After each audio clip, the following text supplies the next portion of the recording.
Bob Cooney here, and I am so freaking excited about this conversation. Paul Raphael from Felix and Paul is joining us, and they've been doing VR for 10 years. They've done stuff in the International Space Station. They've been doing this large-scale free roam stuff for 5 years, and they just opened Interstellar Arc in Las Vegas, which is a permanent location at Area 15, which I'm super excited to talk about that. So welcome, and thanks for taking some time.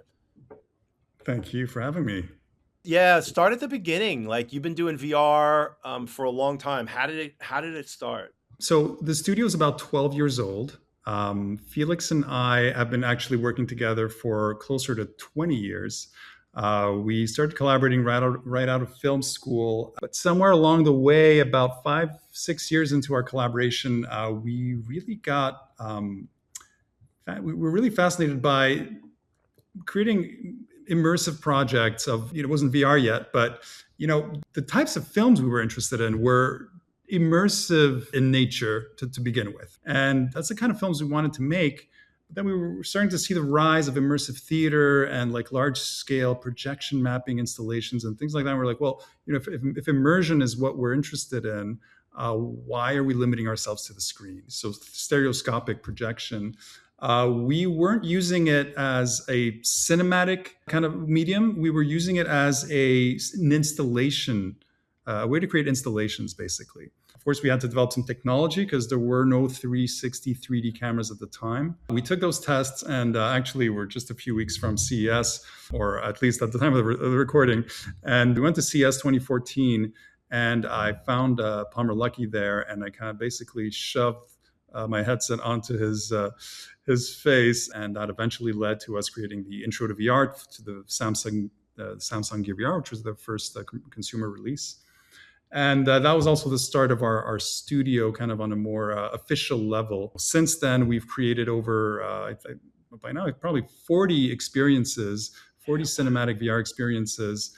And we eventually sent some cameras to space, filmed on the ISS for a couple of years. And I'm probably going further than what your question was, but I can keep going and get to the location-based stuff where I could stop here. Yeah. And look, it's a great background, and we're going to circle into this whole idea of storytelling and how do you tell stories in this new medium. I want to finish the background, then we'll hit that one, because I think that's one of the big challenges we have is when I'm the central character in an experience, how do you tell my story? And that was one of the things I was really curious about with the challenges there that you found. But you've got a long history with Meta and the ISS thing, and I think it's worth touching on the relationship with NASA. How did it happen, and what were some of the, that experience of sending stuff into space and somehow capturing it and bringing it back to Earth? I can't even imagine how you did that.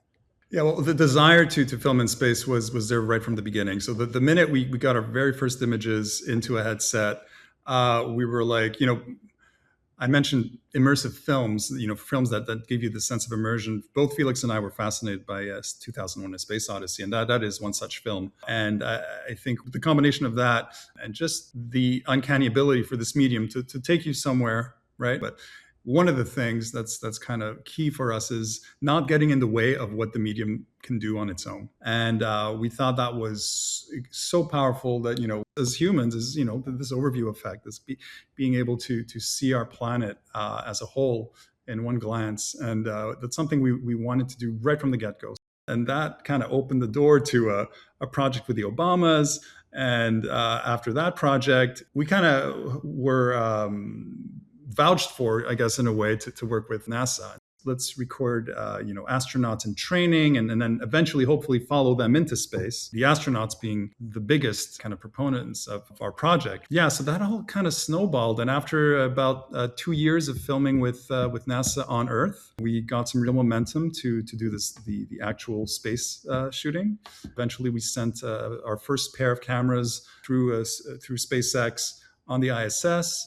And it turns out to be the largest media project of any kind that has ever been filmed in space, let alone in VR. But this was really, really turned out much bigger and much more ambitious than we ever hoped it could become. Look, I'm fascinated by the business of my angle on all this stuff is who pays for that shit? Like, who pays to send shit into space? So up until that point, the point where we sent our cameras into space, every single one of our projects, except for the very first ones we made ourselves, were financed either by Oculus slash Facebook slash Meta slash Samsung. Some projects were financed by Google. We were basically pitching them ideas, and if they liked it, they would finance it. By the time we got to sending the cameras in space, Facebook at the time, I don't recall if it was Facebook or Meta yet, but they were pivoting away from cinematic. And so just as we were about to send those cameras up, they were no longer really financing this kind of content. So we actually ponied up the cash for that ourselves, thinking, well, once we have those images, there's no way the platforms aren't going to want to use them. And we started filming. And then what happened was about halfway through, sure enough, we then licensed the content to Meta, but we also decided, well, we now own this content. That's when we decided to give this location-based stuff a shot. But with something like the Quest, we figured, well, we're really only limited by the physical space we have, our ability to track people. And so we started developing the Infinite so that we could, yes, have our content available online, but have actually a fully embodied kind of social version of that as well. And we figured, it could be an interesting experiment. See, does this work as a business model, and do people like it? Yeah, and so a couple of questions there. We started on the business model. I'll stay there, and then I'll pivot over to the technology. So 5 years ago, you conceptualized that you could run this multi-user, large free roam experience. How big was the first one, and how many people were you able to cram into it? The first one was already close to 170 people. And since then, that's the size we've been doing on different iterations of the Infinite, and also on Interstellar Arc. It's worth mentioning that we created the Infinite in partnership with Phi, which is here in Montreal, and they've been actually huge supporters of our studio from the beginning. They were the first people to invest in our company, and they've been great partners. And actually, as we started creating our content, Phi, which was known to be a kind of pioneer in contemporary arts here in Montreal, they also kind of were distributing our content around the world, and they became partners with lots of the major film festivals that were doing VR as part of their programming. And so by the time we had this idea, between our knowledge and their knowledge, we kind of had most of the tools, not all the tools quite yet. We still have to develop some to kind of get this off the ground. And they had experience in the touring business, right? Because I come from the fixed location business, so the whole touring model to me is a bit foreign. But I'm seeing that seems to be the model that everybody's adopting, because we don't have enough permanent venues. We'll get to that in a minute. And I know Phi just opened. Is it Phi or Phi? It's Phi. And I guess it depends on which language you want to tomato. spin it. They just opened a permanent venue, I think, in Rosemont, Illinois, and a big one too. And so those guys are really pushing the envelope. But so did they basically distribute your content into this kind of touring exhibition world? Yeah, so we co-created and we were co-distributing the show. So we kind of a lot of intertwined knowledge and expertise in there. Nowadays, we kind of gave them the show, so they're fully touring it, and we've been focused on creating and putting on Interstellar Arc and now our next shows. So yeah, I mean, they had experience prior even to working with us. They were touring non-VR shows, right? So they had that, they were putting on shows locally here in Montreal, but also around the world. So the ecosystem that we are in, this industry operates in, I've realized is really highly fragmented, right? Like you've just mentioned Meta, and then you've got NASA, which is like a content creation partner, I guess. And then you've got, Phi, from a distribution standpoint, and then they have to cobble together venues. And I know that there are, financing mechanisms, especially in Quebec and Montreal and France and different places where the government, kind of helps sponsor content creation. What are the biggest challenges that you guys find regarding kind of managing and rallying the ecosystem to get your experience in front of ticket buyers? You know what? I think the toughest part, a lot of little things, but the toughest part is communicating what the experience is. because you need to do that in as little, in as condensed a form as humanly possible. You might see a poster like, and if you're promoting a movie, you just need to kind of get a sense of who are the actors, what's the story, what's the director, maybe what's the genre, right?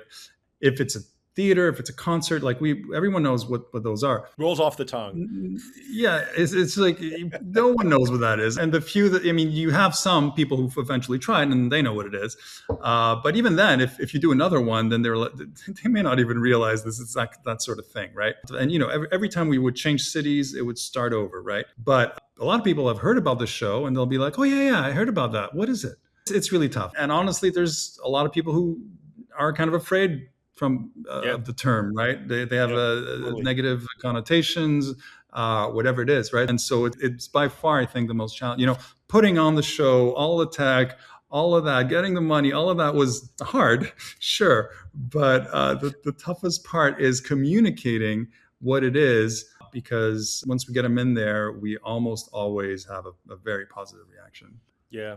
Yeah, I agree with that, and everybody's struggling with that. That was one of the things behind Lexra, was to try to figure out how do we rally the industry to do more industry promotion. So rather than just you guys promoting your stuff and Excurio promoting their stuff and Universe promoting their stuff, how do we rally together as an industry and put together kind of a media program to educate the broader entertainment media that this is a new medium that's coming forth, and how can we get them to help educate the market, almost like what I call air cover. And so I'm looking forward to trying to tackle that next year. Yeah, I think that is absolutely needed. And, again, it's kind of naturally happening just from the fact that there are all these players now that are, doing this. And there is a sense of collaboration between us. I think that there's just, way more of an audience out there than anyone. We're certainly not fighting over scraps here, right? It's about getting people to, it's kind of like when movie theaters were opening up back in the day. Like at first it was maybe a little more competitive, a little more like everyone had siloed, but eventually it made a lot more sense for this effort to be kind of pooled, and we absolutely need to do that. Yeah.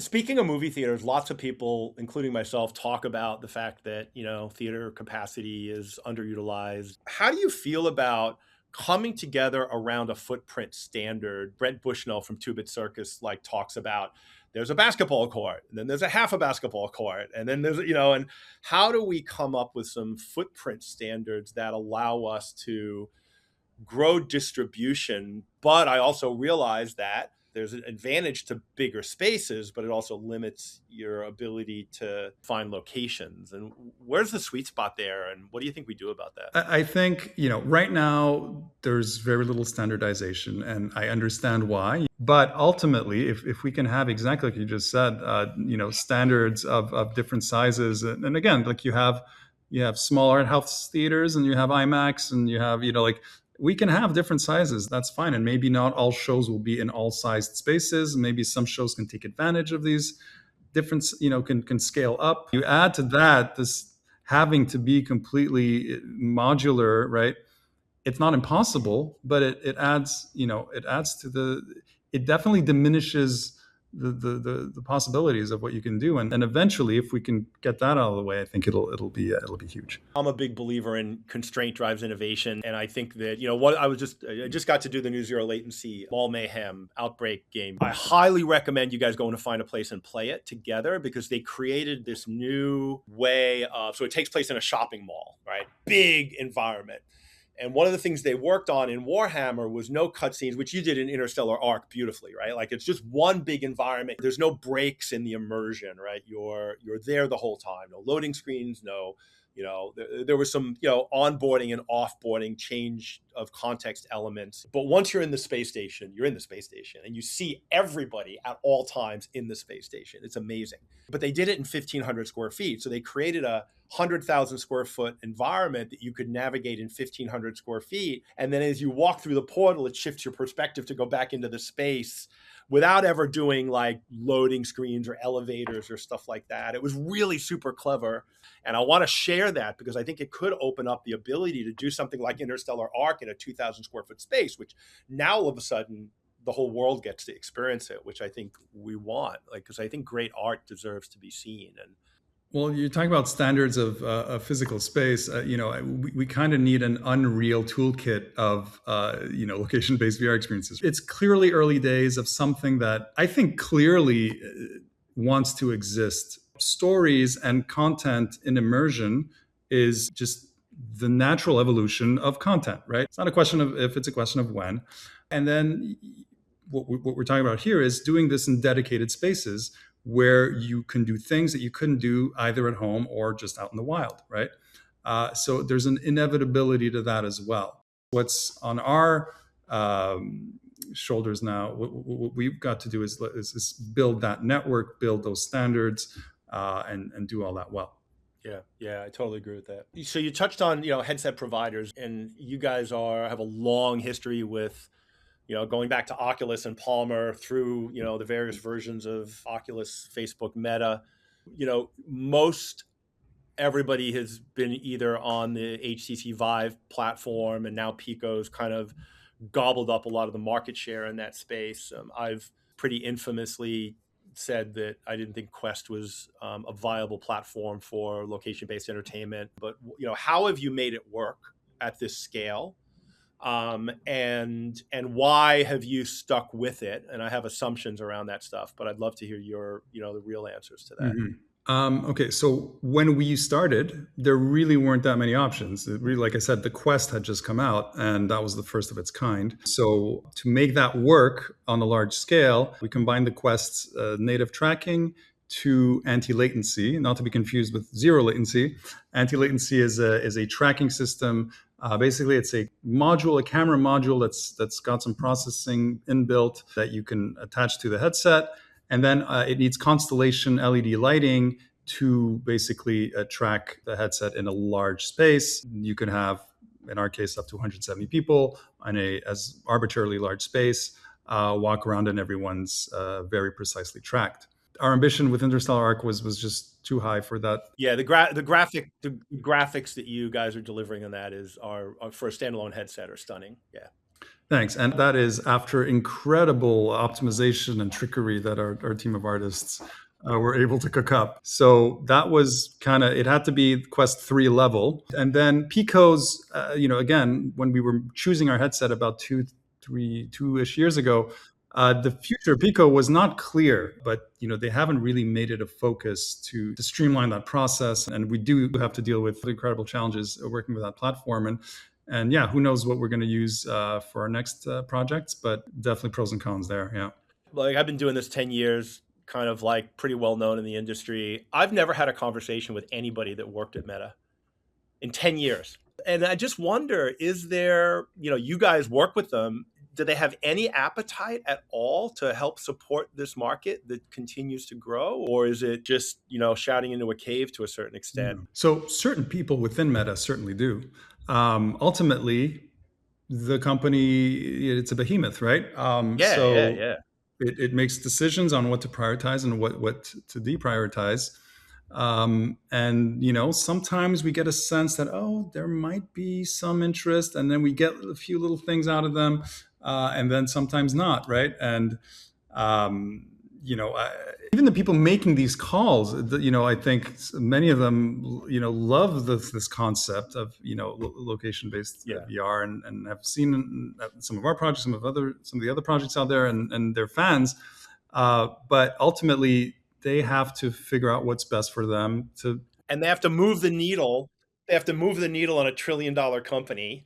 And it's not going to happen with 100 headsets in an attraction in some city, and I get that. And I feel like, Meta, we've almost gone back to the beginning now, where everybody's had a shit VR experience by now, and so how do we overcome that? By showcasing these great experiences. And again, there's rumors about, they're not even doing VR anymore, they're going to go in AI and they're going to AR, but then they come back and they announce new headsets again, and they're still working on stuff. So it's hard for me to see what their strategy is. But I also know if I were running that company, I probably wouldn't pay attention to location-based VR either, because sell ads and how do you sell 100 million devices, not 100,000 devices. And I mean, look, I would argue, and again, I don't work with Meta, obviously, and I'm yeah, not, there's so many things I do not know. But what I do know is that how do you show, this challenge we have? Like, how do you communicate what this is, right? How do you show this? How do you have people try it? It's not at the kiosk at Best Buy that you're gonna get your mind blown and be like, I have to own one of these things. But we have, as close to a scientific kind of experiment with the Infinite and the ISS experience, which are basically two projects that are made from the same footage. The same content is used in both of these, but it's shown differently, right? The at-home version is a documentary series. It's linear and it's 4 times 30 minutes, roughly. And the Infinite is a 45, 50-minute free roaming experience in which you experience the content in bite-sized kind of, capsules. People are way, way, way more responsive to the Infinite when it's the same content. They love the at-home content, but the location-based version where you're not just visually and sonically immersed, but you're physically immersed. You're doing the experience with your friends, your family, in a social context. You are also, I mean, that's the reason one of the main reasons we created the Infinite. You're not the person who would have normally even thought of buying a headset, right? And it's curated, it's controlled, right? I feel like, supporting projects like the Infinite Interstellar Arc, what Xcuria is doing, what, all these platforms. So if companies like Meta were to invest in these and would kind of reap the double benefit of, hey, this is actually a model that kind of works on it actually is self-sustaining if you do it properly, and it would have the promotional and kind of evangelizing effect that they need anyway. yeah, I think there's huge synergy there that's just kind of sitting on the table. missed But opportunity. again, Yeah, I hear yeah. you. So we touched on the storytelling stuff a little bit, and so I've done as much VR as probably anybody in the location-based entertainment industry, and this whole kind of large-scale storytelling stuff. You mentioned that the home version of your space stuff was kind of a documentary film, and Interstellar Arc, but is a little bit different though. It's kind of like you're documenting something that's fictional. It's not real. And so is that a documentary? Is it fiction? What is it? And when you're in a documentary, you're telling someone else's story. And I'm along for the ride. This is all new. How do you see it? What are the challenges? How are you tackling that? Yeah. So as far as I'm concerned, this is what we're doing now is a natural evolution of what we've been doing 12 years ago, right? So we started, I was talking about getting out of the way of the medium and letting it do its thing. And, over the years, we've been very slowly building a toolkit, an immersive storytelling toolkit. It started, like I said, you just put the camera where the person would be, and you treat that camera as if it was a person. The first experiences we did, they were just a single take with no movement, nothing that was not diegetic. After those first few experiences that were single takes, like, okay, let's try something. Let's try to chain a few shots together, but very softly. There's still going to be long takes. One of the first projects we did with camera movements was literally like 2 years into our, creating VR experiences, and it was the White House project. And we're like, okay, well, these are you're floating through memories, right? And that's how we justified the movement of the camera. The great thing about location-based is that, okay, well, all of a sudden you actually are embodied. You actually do have agency. So now the question becomes, how do you do that gracefully? How do you not, again, fall into cinematic, traps, but also you don't want to fall into video game traps, right? Because when you're playing a game, yes, there might be story and there might be, it might be immersive and beautiful in all sorts of ways. The fact is that a game hinges on the game mechanics, right?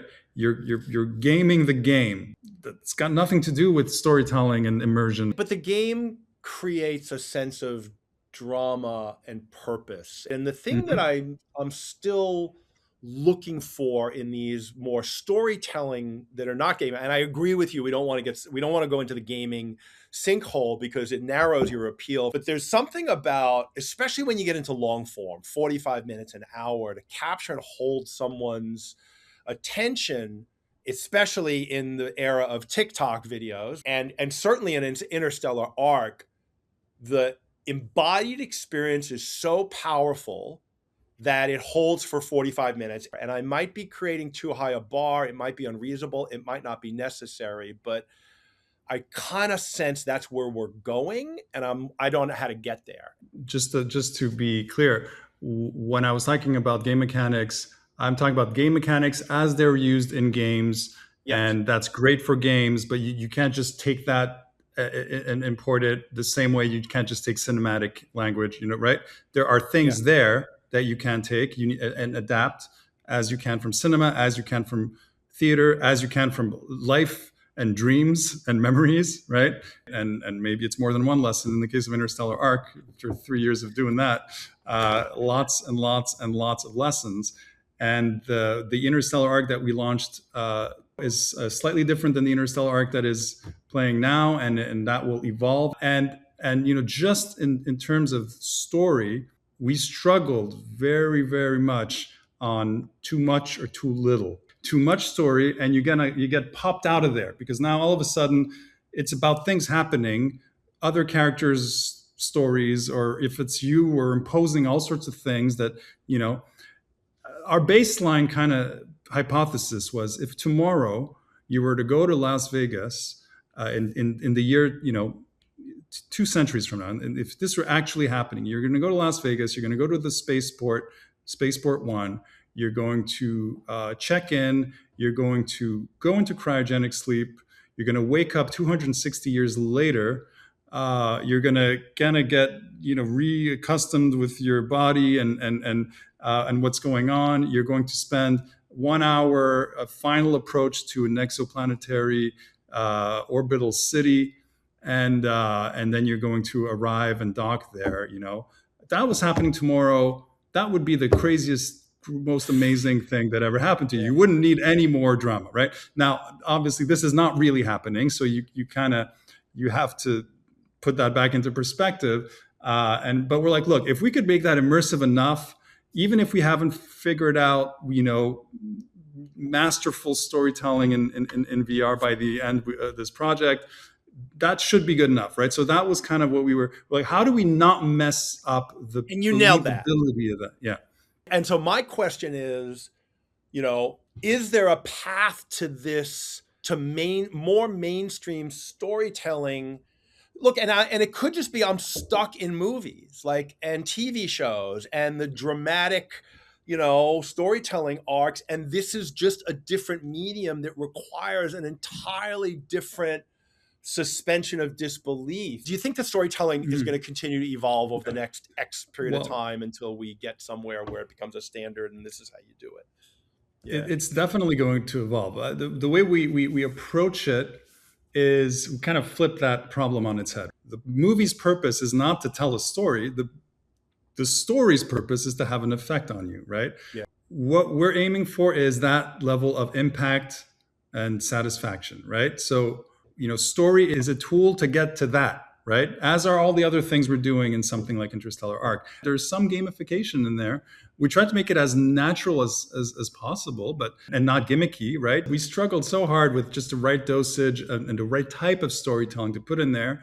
But we're not satisfied. That's where we got it, with this first version of Arc, and that's we want to push that further. We already have ideas on how to do that, but we also don't have all the answers, but we've learned so much, and we're developing a bunch of other projects aside from future versions of Arc that are way more story based, right? We're working on one project that scares us how much story is going on, by our standards. With Arc, we started with very little story, if any story, other than the kind of premise, and then we slowly kind of layered story on.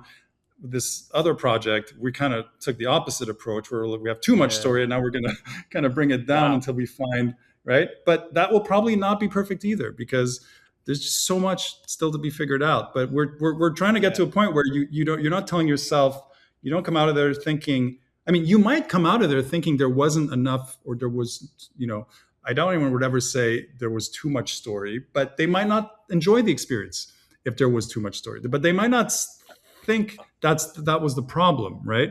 They just will be like, that was kind of cool. There were some fun scenes in there, but I didn't feel like I was a part of that, because the story kind of pushed me out of it, right? And that's what Yeah. story does. If there's too much of it, it pushes you out, because we don't live life. It's called virtual reality. We don't live life with high intensity, high density story going on all the time. Now, of course, you're like, well, this is about being more than real life, sure, but the key word here is reality, right? Yeah. And how do you do that while maintaining that sense of realism and immersion?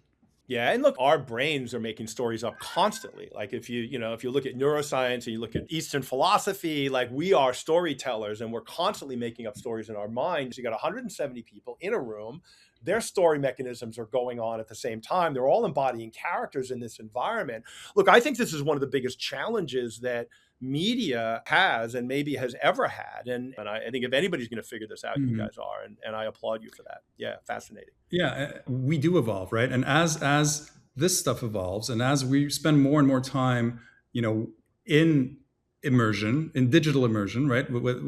Once XR becomes more of a thing, right? When you're wearing goggles and your reality actually starts resembling, the thing that if I did that now in an experience, it would pop you out. But 20 years from now, we might be so used to popping in and out of different scenarios Yeah. that it would be totally fine to do that, right? And VR experiences are going to actually start looking more like movies do today. I mean, when movies started, they actually were kind of more contemplative, right? Because people weren't Yeah. editing, they weren't doing these things, because movies were VR at the time back in the day. And all of this stuff is kind of evolving through time. And we're talking about storytelling here, but it's not just storytelling. It's UX, it's UI, it's app design, right? This is such a paradigm shift. This is going to take time. It's just such a huge, fundamentally multidimensional rethinking of everything. So it's a massive chicken and egg kind of situation. And I'm really fascinated to see, speaking of film and filmmakers, Doug Liman's take on Asteroid for the Google headset that he's working on. And he said that the VR film Asteroid's by far the biggest thing, hardest thing he's ever done. And so I'm really interested to see how other kind of Hollywood filmmakers are now looking at this medium and tackling it. I thought the Periscope film from Apple Vision Pro was a really interesting example on how, and the documentary behind that I thought was fascinating. And so look, you mentioned how all the lessons you've learned, and one of the things I love to take out of these interviews again is to help people doing things. Like, we tend to have to make mistakes to learn, and I always love the ability to learn from other people's mistakes. What are some of the big ones that with Vegas that surprised you? Like, what didn't you didn't know that now you look back on and say, oh shit? That's a good question. I mean, we didn't know anything. So everything's been a lesson. I don't even know where to begin.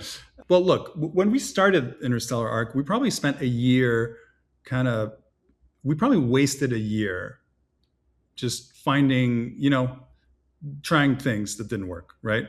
We wanted to kind of hit the ground running, and we just started building maybe a little too quickly, and then a bunch of things we built were no longer relevant, and we lost a lot of time and money just doing things the wrong way. I thought about this when you mentioned the decision on your headset and your tech stack. When you start 3 years ago, you have to predict. This is one of the big challenges I think a lot of people don't understand, is when you have a technological evolution happening on 12 and 18-month cycles or 24-month cycles, and you're doing a project at 36 months out. How do you push some of those decisions as far out as possible without actually destroying the timeline itself? Yeah. On Arc, so the Infinite, our first LBE, was a touring show, as we discussed, and we were pretty sure that this would be the case with Interstellar Arc as well. And certainly everyone on the production and distribution side was like, well, we have a model, let's just do that again, right? And of course, Felix and I wouldn't have that. We the way we were designing the show, we started realizing, we probably, it would be unreasonable to tour this thing because of what we actually need for this to work, right? The Infinite was quite modular actually as a show. It has been touring the world, and it's been in all sorts of shapes and sizes. Interstellar Arc needs exactly the shape that it has. It just, the only way we could create this redirection effect where you're walking infinitely in a giant centrifuge, there's only one shape that works. And we spent a year and a half making that, finding that shape and making that algorithm work.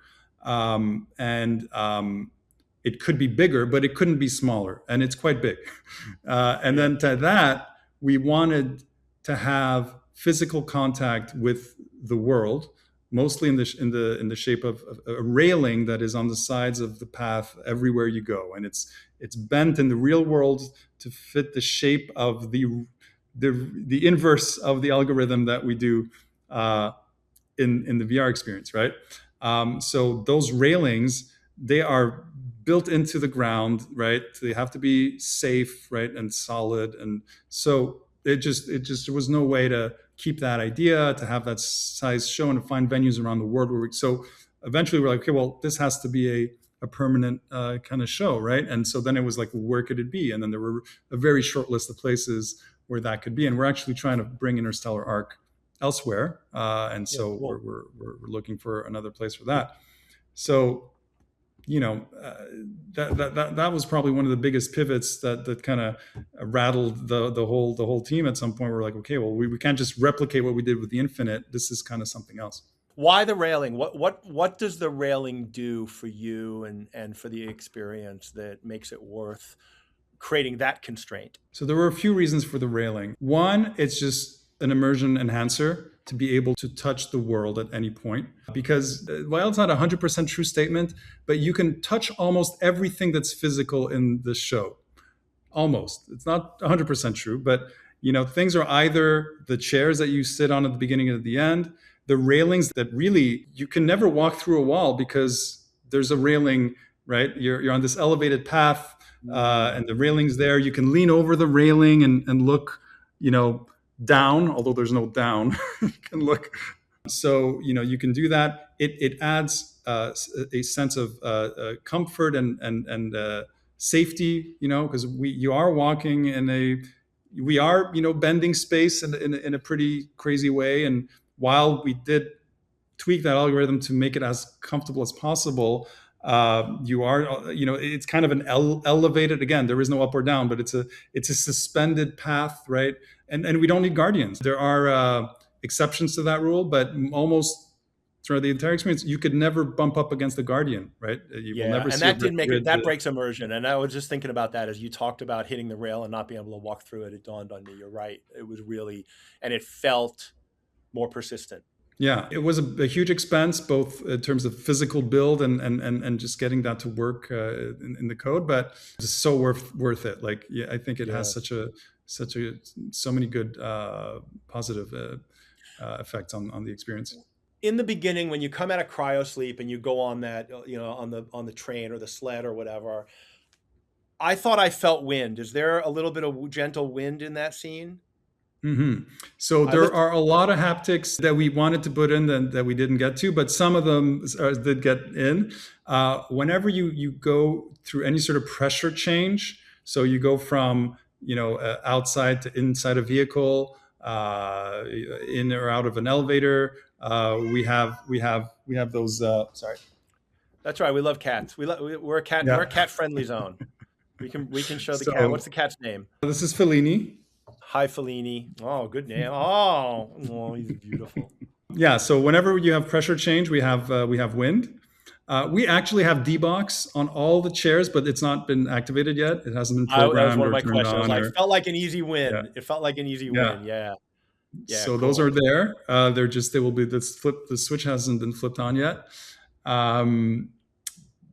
Those are the main. Yeah. Those are the main things. Yeah.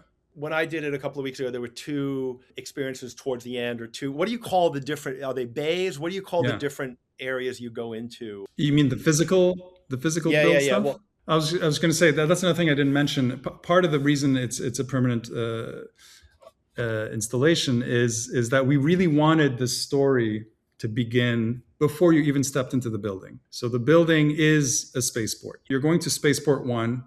And when you walk in there, you're checking in to go on this interstellar voyage. And when you're done, you're in Cosmopolis, you've arrived, right? And it's a lounge, and there's eventually going to be a bar. We have a robot that's going to Oh be wow, serving okay. drinks and all of that stuff. It's not there yet, but and all the merch is made in Cosmopolis, and it's in world.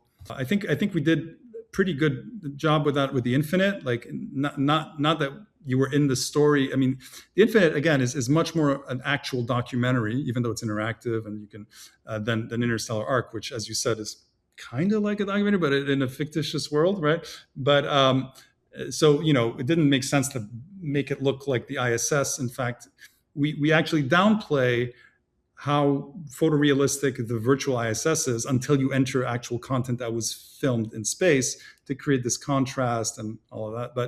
But with Interstellar Arc, we really wanted, for us, the onboarding begins even with the marketing, right? The marketing is selling you a ticket.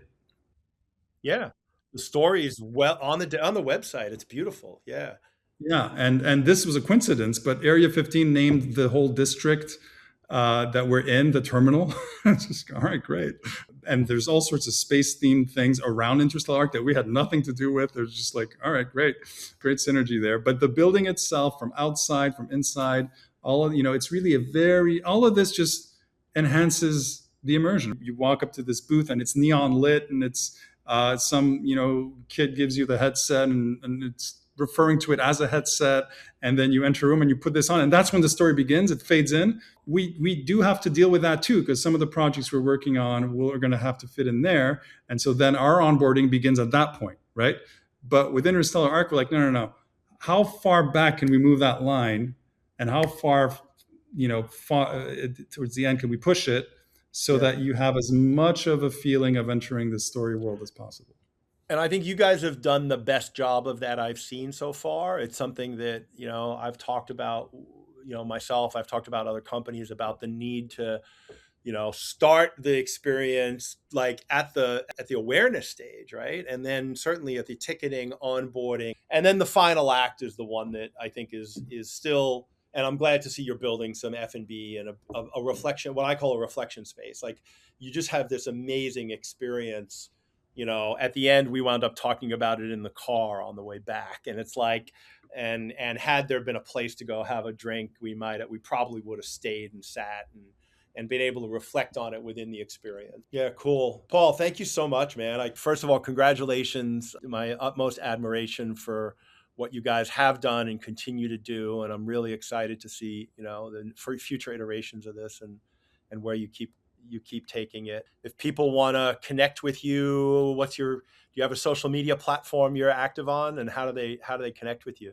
So I personally am not very active on social media, but we do have a Felix and Paul account on every platform. We have an Interstellar Arc account on every platform, and we also have Felix and Paul and Interstellar Arc websites. If you want to reach out, I mean, I am there. You can find me on LinkedIn. I guess that would be it. Go on LinkedIn and ping me.